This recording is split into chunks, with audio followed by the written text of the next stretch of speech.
tardes a todos y a todas. Mi nombre es Macarena Saavedra Tillería, yo soy estudiante de quinto año de medicina de la USACH y el día de hoy vamos a hablar de enfermedad inflamatoria intestinal.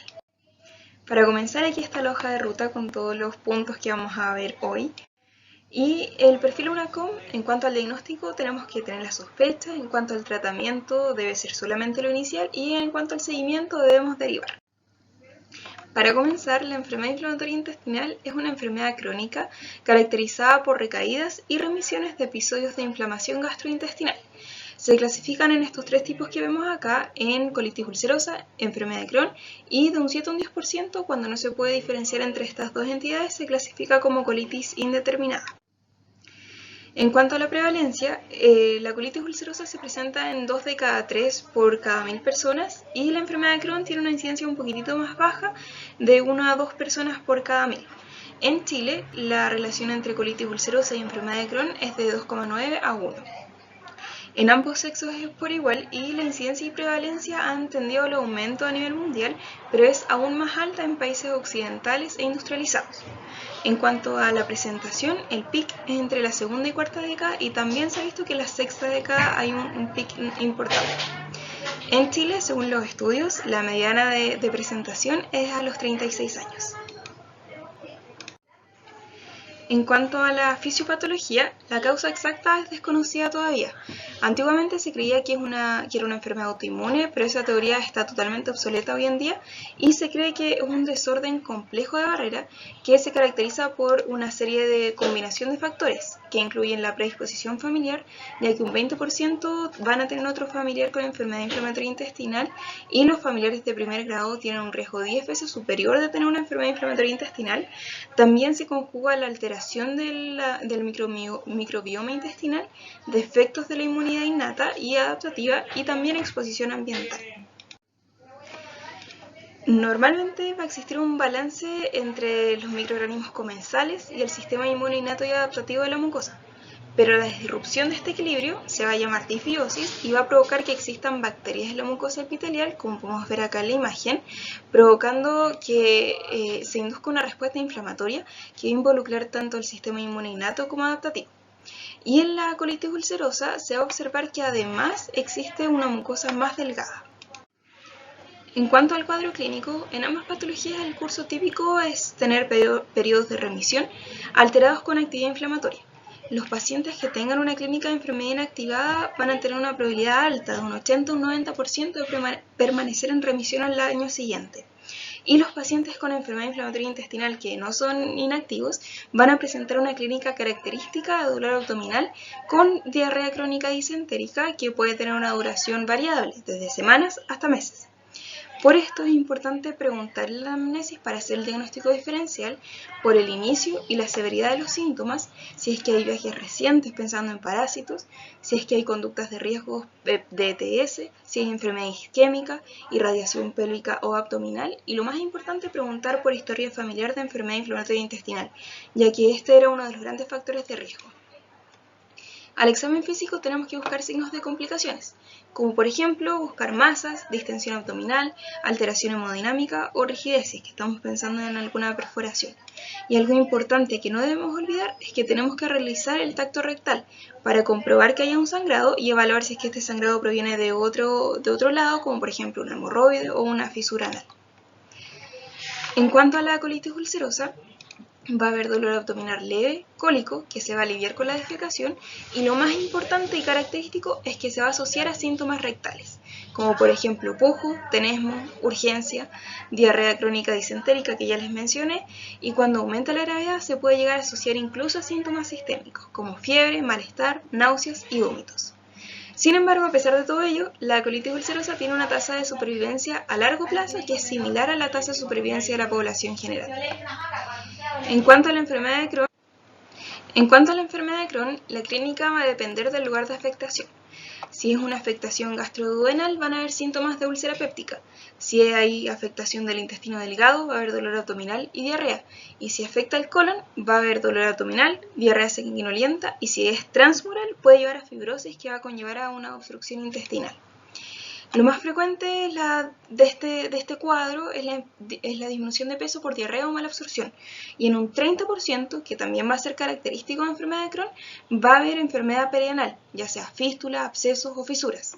Y esta enfermedad va a tener una mortalidad aumentada entre 1.3 y 1.5 veces comparado con la población general y se va a asociar a complicaciones como cáncer colorectal, hipovolemia, malnutrición calórico-proteica y anemia.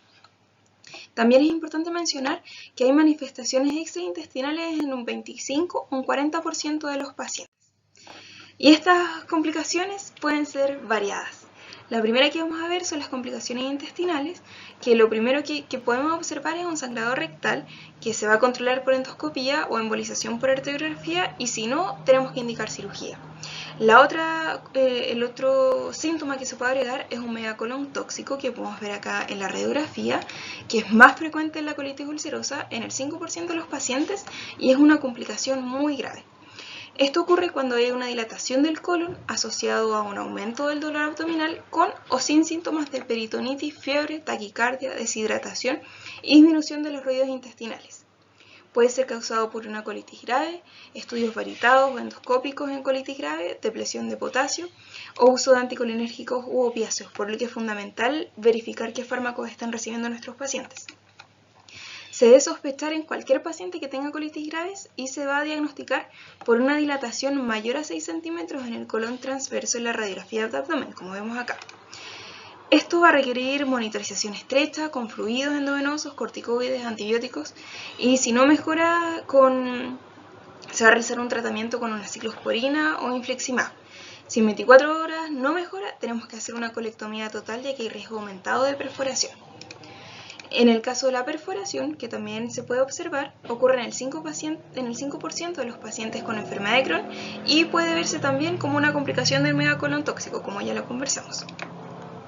En cuanto al riesgo de tumores, en los pacientes que tienen afectación del colon hay un riesgo aumentado de adenocarcinoma colorectal, siendo factores de riesgo la duración prolongada de la enfermedad, afectación inflamatoria extensa, asociación de colangitis esclerosante y antecedentes familiares de cáncer colorectal. Sin embargo, no se ha demostrado la asociación entre la actividad de la enfermedad y el riesgo de neoplasia. Por esto mismo, se va a recomendar un screening desde los 8 a 10 años del inicio de la enfermedad, si es que es pancólica, y desde los 15 años si es que es colitis IgM. El screening se hace con una biopsia en los 4 cuadrantes del colon cada 10 centímetros, más biopsias en zonas anormales. Esta colonoscopia se debe repetir cada 2 años hasta 20 años de la evolución de la enfermedad y luego se debe repetir cada 1 año. Si se diagnostica displasia de alto grado, hay un 50% de probabilidades de cáncer colorectal sincrónico, por lo que se va a indicar una colectomía. Si hay una displasia de bajo grado, se va a realizar un seguimiento endoscópico cada 3 a 6 meses y si hay lesiones displásicas elevadas, se va a realizar una polipectomía y seguimiento endoscópico estricto. Otro cuadro que se puede ver es la reservoritis, que es la expresión del proceso inflamatorio similar a la enfermedad original luego de que se haya hecho la cirugía. Tiene un riesgo a los 10 años de un 40% y la clínica es frecuencia defecatoria aumentada, rectorragia, dolor abdominal, fiebre y urgencia fecal. Si es aguda se trata con antibióticos como ciprofloxacino, metronidazol, enemas de budesonida y si es crónica con metronidazol es suficiente.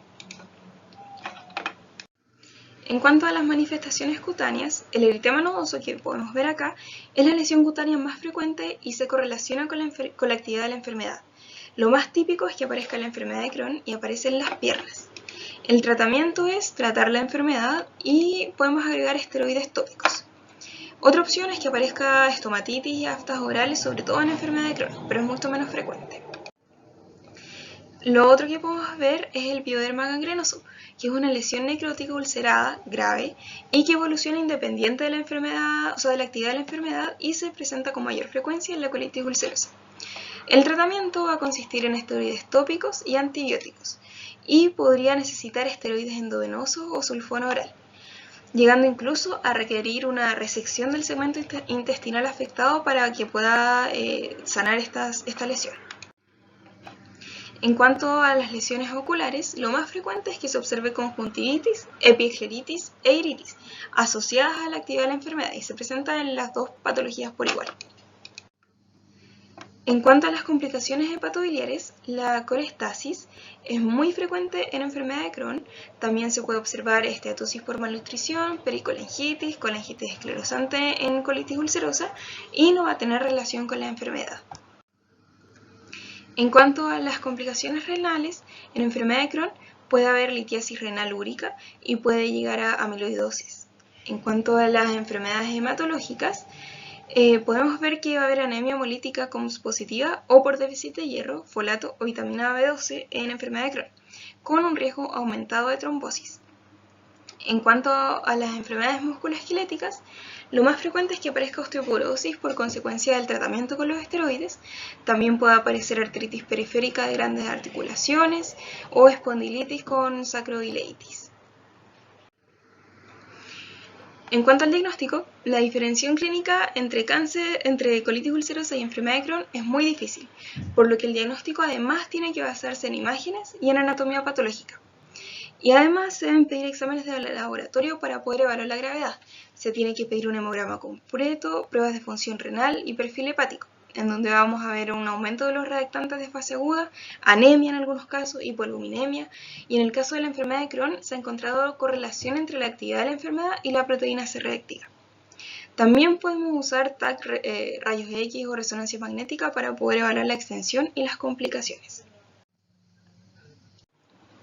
En cuanto a la imagenología, en la colitis ulcerosa el método diagnóstico de elección es la colonoscopia,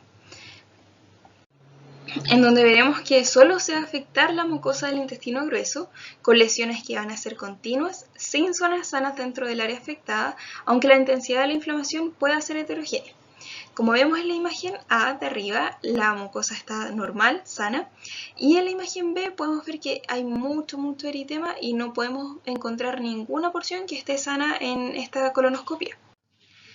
En la enfermedad de Crohn, el examen de elección es la sigmoidoscopía flexible. Esta enfermedad puede afectar a cualquier segmento, desde la boca hasta el ano, siendo más frecuente la afectación del ilion terminal y el colon derecho respetando el ano. Se puede ver una afectación segmentaria y discontinua, úlceras aptoides que se extienden de forma lineal, dejando mucosa normal entre ellas, dando el aspecto de un empedrado. Podemos ver acá de nuevo la imagen normal y en la imagen C podemos ver que se puede ver, a pesar de que hay muchas lesiones, se puede ver un poco de mucosa normal. Esa es la principal diferencia entre la enfermedad de Crohn y la colitis ulcerosa. En cuanto a la histopatología, en la colitis ulcerosa se van a observar signos de inflamación crónica como una infiltración de plasmocitos y linfocitos. También puede haber abscesos crípticos. Y luego de una evolución larga suelen aparecer zonas de displasias que van a predisponer al desarrollo de adenocarcinoma. Como podemos ver acá en estas imágenes, podemos ver que hay una inflamación, pero que aparece en todo el cuadro y que no está sectorizado para nada, sino que en cualquier lugar que veamos va a haber mayores células inflamatorias. En cuanto a la enfermedad de Crohn, hay una inflamación que es más profunda con una invasión de la lámina propia y granulomas no calcificantes. Se produce una inflamación que puede extenderse por todo el espesor de la pared, provocando fístulas, y el depósito de colágeno puede llevar a estenosis. Y como podemos ver acá, se ve una inflamación pero que está localizada en ese sector y no compromete a todo el espacio. En cuanto al diagnóstico diferencial, lo más importante son las cosas que podemos ver acá: enfermedad celíaca, pancreatitis, colitis isquémica, el cáncer colorectal, que siempre lo tenemos que pensar en pacientes que tengan enfermedad de colon, enfermedad diverticular, sarcoidosis e infecciones. El tratamiento tiene que ser escalonado, multidisciplinario, dependiendo de la gravedad, y además depende también si es que es un brote o es tratamiento de mantenimiento. Se tiene que evaluar siempre la respuesta clínica y escalar en el tratamiento si no se observan los resultados esperados. Y lo inicial siempre va a ser realizar una correcta educación al paciente sobre su enfermedad, explicarle en qué consiste, cuál va a ser el tratamiento y la evolución esperada. Para poder elegir el tratamiento tenemos que clasificar la gravedad de estas patologías. Se clasifica en leve, moderada y grave. Lo más importante es poder diferenciar la leve y la grave, y el intermedio va a ser el moderado. Si es leve, va a tener 4 o menos deposiciones al día con sangre, no va a haber casi nada de afectación sistémica, no vamos a tener fiebre, leucocitosis, taquicardia ni nada. Y si es grave, por otro lado, vamos a tener 6 o más deposiciones al día con sangre y afectación sistémica, con fiebre, taquicardia, anemia, aumento de la VHS o algún signo de afectación sistémica. Y si es moderada, va a tener criterios intermedios entre estos dos, pero va a tener signos de compromiso sistémico, pero súper leves. En cuanto a la enfermedad de Crohn, se va a clasificar según esta escala que aparece acá. Si es leve a moderado, vamos a tener, no va a haber pérdida de peso o va a haber una pérdida menor al 10%, no hay rigidez abdominal ni hidratación y está bien hidratado. Si es moderada a severo, hay una falla del tratamiento para la enfermedad leve, dolor abdominal, una pérdida de peso mayor al 10%, náuseas, vómitos o anemia. Y si es severo o fulminante, el paciente va a estar en pésimas condiciones, va a haber una falla de tratamiento, fiebre muy alta y alguna complicación, ya sea obstrucción, peritonitis, absceso o llegar al grado de pérdida máxima de peso, que sería la caquexia. Una vez que ya pudimos clasificar a nuestro paciente si está en etapa leve, moderada o severa, podemos ver qué tratamiento le vamos a dar. Si es leve, vamos a dar solo aminosalicilatos, como por ejemplo la mesalamina. Si es distal, vamos a dar un tratamiento tópico y si no es distal, damos tratamiento oral. En la enfermedad de Crohn también podemos dar como primera línea la budesonida, que es un corticoide, pero por lo general se prefieren los aminosilatos para ambas enfermedades. En el caso de que sea moderado, vamos a agregar este tratamiento de base de los aminosilatos, corticoides vía oral. Y si es grave, además de hospitalizarlo, tenemos que agregar los corticoides, pero esta vez endovenosos. Si es corticoresistente, si a pesar de que dimos este tratamiento no funcionó, que es el caso del 20% de los pacientes, agregamos una ciclosporina o infliximab. Y si no funciona nada de esto, vamos a someterlo a cirugía. En pacientes que han tenido un curso complicado de la enfermedad, se recomienda dar un tratamiento de mantención. En el caso de la colitis ulcerosa, vamos a usar aminosalicilatos. Si no funciona, agregamos un inmunosupresor y si no, se va a someter a cirugía. En el caso de la enfermedad de Crohn, vamos a empezar con inmunosupresores y si no funciona, se somete a cirugía. En el caso de que haya fístula, tenemos que iniciar con metronidazol y ciprofloxacino. Si no, agregamos un inmunosupresor y si no, cirugía. En pacientes con enfermedad de Crohn también es importante desincentivar el consumo de tabaco, ya que se ha considerado un factor de riesgo. Y para tranquilidad de los pacientes debemos mencionar que la ley Ricarte-Soto permite el uso de los inmunosupresores en los pacientes con enfermedad de Crohn severa o con fístula perianal. En el caso de la nutrición, se tiene que mantener una adecuada nutrición recurriendo a nutrición enteral o parenteral en caso de ser necesaria. Pero la evidencia ha demostrado que la alimentación debe ser sin restricciones dietarias, ya que ninguna ha demostrado eficacia. Sin embargo, en pacientes que tengan daños estructurales del intestino, se podría recomendar una dieta baja en fibra. En el caso de los probióticos, el uso de los pacientes con colitis ulcerosa es prometedor, pero aún no se ha podido demostrar su eficacia. En el caso de la cirugía que hablábamos nosotros, hay dos indicaciones. Una indicación es que sea de urgencia y otra es que sea electiva. En el caso de urgencia, tiene que ser siempre frente a complicaciones, como por ejemplo perforación, megacolon tóxico o una hemorragia masiva que no se controla por endoscopía o tampoco se controla con una embolización por arteriografía. En el caso de la colitis ulcerosa, se va a realizar una colectomía con una ileostomía terminal de Bruck en dos tiempos. La primera cirugía que es para control de daños y la segunda que es para la restitución del tránsito. Y en el caso de la enfermedad de Crohn, se debe realizar una resección intestinal solamente limitada a la sección del intestino que está originando la cirugía. Si es, por otro lado, de elección, se va a utilizar siempre en caso de que haya resistencia al tratamiento, carcinoma colorectal o displasia grave, o si es que hay efectos secundarios muy graves sobre el tratamiento que estamos dando. Y esta cirugía siempre va a ser programada, así que podemos preparar al paciente de mucha mejor manera. Se va a realizar, en el caso de la colitis ulcerosa, una pamprocolectomía restauradora con reservorio endotelial, como vemos acá, que se corta el colon y se une el intestino delgado, la porción terminal del intestino delgado, se realiza este reservorio en J, como vemos acá, y después se une al recto. En el caso de la enfermedad de Crohn, se va a realizar una resección intestinal limitada al problema, igual que en el caso de la cirugía de urgencia. En el caso de esta patología, la enfermedad de Crohn, la cirugía es mucho más frecuente, por eso siempre tenemos que realizar una cirugía lo más limitada posible para cortar lo más posible la resección intestinal. En cuanto al seguimiento, se debe medir una calprotectina fecal, que es una proteína leucocitaria que permite medir el nivel de inflamación del colon. Por lo tanto, se puede medir cada 3 o 4 meses para realizar un seguimiento de la actividad inflamatoria sin hacer un procedimiento tan invasivo. Como ya les había mencionado, hay un riesgo aumentado de cáncer colorectal, por lo tanto se debe hacer un screening con colonoscopia a los 8 o 10 años del diagnóstico. La frecuencia puede ser cada 1 o 3 años, dependiendo de la recomendación del coloproctólogo, ya que no hay una indicación universal que demuestre cuál es la mayor efectividad de estos dos periodos, pero se debe hacer sí o sí el seguimiento. Vamos a ver ahora un caso clínico que consiste en que hay un paciente de 37 años con historia de 1 año de dolor epigástrico, con náuseas, vómitos, diarrea sanguinolenta ocasionalmente, una vez a la semana y baja de peso. No tiene antecedentes de úlcera péptica y al examen físico tiene un dolor abdominal a la palpación profunda, pero sin masa palpable, con 2 fístulas perianales al examen físico y en la endoscopia está todo normal, la biopsia demuestra una inflamación no específica. Lo importante de este caso clínico es considerar su dolor, que es crónico, ya tiene más de 1 año, es epigástrico, tiene una diarrea sanguinolenta que nos puede indicar que puede ser una enfermedad inflamatoria intestinal. Importante, baja de peso, o sea, tiene compromiso sistémico. No tiene antecedente de úlcera péptica, por lo que descartamos que ese pueda ser uno de nuestros diagnósticos diferenciales. Y tenemos esto que vemos al examen físico que es importante, que tiene una fístula perianal, que era característico de una de las 2 entidades que yo les presenté.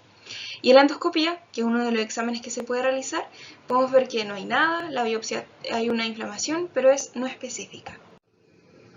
En este caso, podemos diagnosticar con certeza que es una enfermedad inflamatoria intestinal, ya que tiene esta diarrea sanguinolenta de larga data, y podemos determinar que es una enfermedad de Crohn porque asociada a esta diarrea sanguinolenta tiene una baja de peso, tiene esta fístula perianal que es característico de enfermedad de Crohn. Recuerden que es muy característico tener una enfermedad, lesiones perianales, y para poder ver cómo la manejamos tenemos que ver la gravedad. Como no hay rigidez abdominal, no hay obstrucción, hay una pérdida de peso menor al 10% y está bien hidratado, la clasificamos como gravedad leve. Y como es gravedad leve, podemos asumir que nuestro tratamiento van a ser aminosalicilatos. Como no es distal, tenemos que darlos vía oral. Para finalizar los take-home points, que son fundamentales, vamos a mencionar que la colitis ulcerosa va a ser localizada en el colon, superficial, con lesiones continuas, sin zonas sanas entre lesiones, mientras que por comparación la enfermedad de Crohn puede ir desde la boca al ano, con lesiones profundas, afectación segmentaria, y se puede ver este patrón de empedrado respetando el recto. El diagnóstico, recuerden, clínico, endoscópico e histológico. Con la clínica no es suficiente, tenemos que hacer una endoscopía y una histología.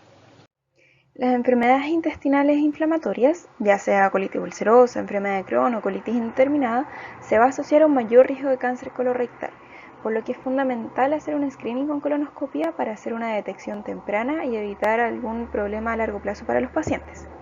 Y es fundamental también considerar que los corticoides son útiles para el tratamiento de los brotes, pero no para el mantenimiento.